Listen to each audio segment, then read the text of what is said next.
সাগর দারুণ নির্ণয় করেনি। আবারও অজি দেখা যাক আবারও দেখা যাক আমরা উপজেলা ফুটবল একাদশের খেলোয়াড় নির্ণয় করে নিয়েছেন সেই কাঙ্ক্ষিত গোল করবার প্রয়াস উভয় দলের খেলোয়াড়দের মাঝে বিরাজ করছেন। অগণিত দর্শক, উচ্চে পড়া দর্শক, কানায় কানায় পরিপূর্ণ দর্শক, দর্শকের সমাগম ঘটেছে আজকের এই গতিপূর্ণ পাবলিক মাঠে। সুপ্রিয় দর্শক মন্ডলী, দেখা যাক আক্রমণে যাওয়ার চেষ্টায়, কিন্তু না, শেষ পর্যন্ত রক্ষা করলেন রক্ষণভাগের খেলোয়াড় ইস্তফা। সেখানে প্রস্তুত সদা সেই ছাড়বার পাত্র নয়, তিনজন সেখানে ইস্তফার দায়িত্ব পালন করছেন। তার থেকে চাপ সামলাতে হচ্ছে ইতিমধ্যেই অনেকটাই। দেখা যাক আবারও সেন্টার সার্কেলে বল নিজ নিয়ন্ত্রণেরই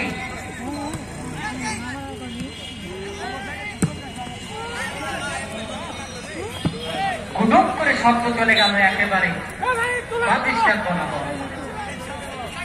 শেষ পর্যন্ত লম্বা থ্রো, সেখান থেকে একেবারেই বল নিজ নিয়ন্ত্রণে রেখেছেন আবারও ম্যানুয়াল।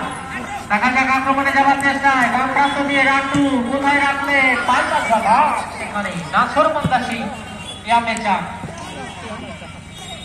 নাইজেরিয়া থেকে ট্রেনিং প্রাপ্ত করে এনেছেন।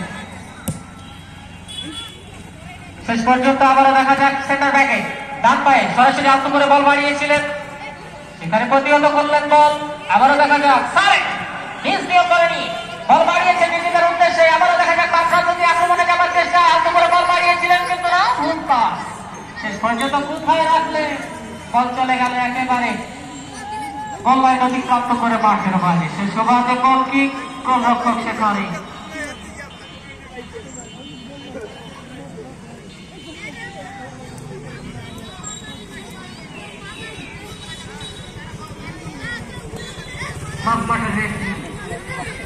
সুচারু দক্ষভাবে শীঘ্রতম থেকে মাঠ পরিচালনা করছেন বাবুল আক্তার, নদীপুর ফুটবল একাডেমি নির্ভরযোগ্য কোচ, সহকারী রেফারির দায়িত্ব পালন করছেন আকবর হোসেন এবং কিরণ হোসেন, তাদেরকে আন্তরিক অভিনন্দন।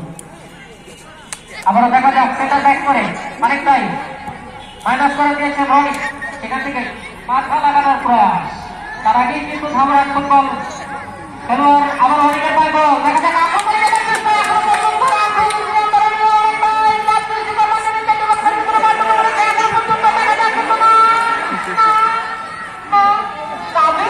করতে পারলেন না, শেষ পর্যন্ত একেবারে রক্ষা করলেন। দর্শকের লক্ষ্য থেকে বলতে খাই হুই হয়েই বা গেল। দেখা যাক আবার আক্রমণে যাওয়ার চেষ্টা, এখনো পর্যন্ত সুযোগ, দেখা যাক কাকে লাগাতে পারে কিনা এখনো পর্যন্ত, কিন্তু না, শেষ পর্যন্ত আবার ম্যানুয়াল। দেখা যাক অনেকটাই উপরিভাগে যে খেলছেন সেই ম্যানুয়াল ইস্তফারের দায়িত্ব পালন করছে অনেকটাই। শেষ পর্যন্ত আবারও আক্রমণ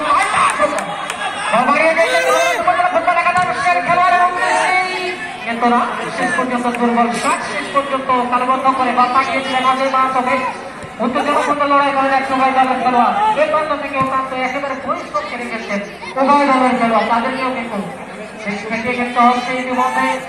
আবারও অনেকের পায় বল, দেখা যাক মাইনাস করে দিয়েছে সেন্টার সার্কেলে অনেকটাই চাপ সৃষ্টি করবার দিতে মাইনাস করে দিলেন রনির উদ্দেশ্যে।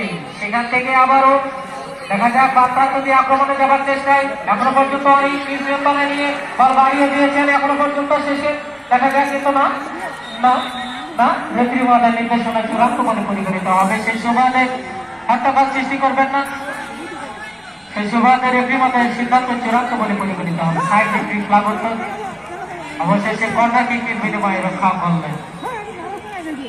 সেখানে দক্ষিণ পশ্চিম প্রান্ত থেকে কর্নার কিক নেবার জন্য প্রস্তুত সেই মহানিপুর থেকে আগত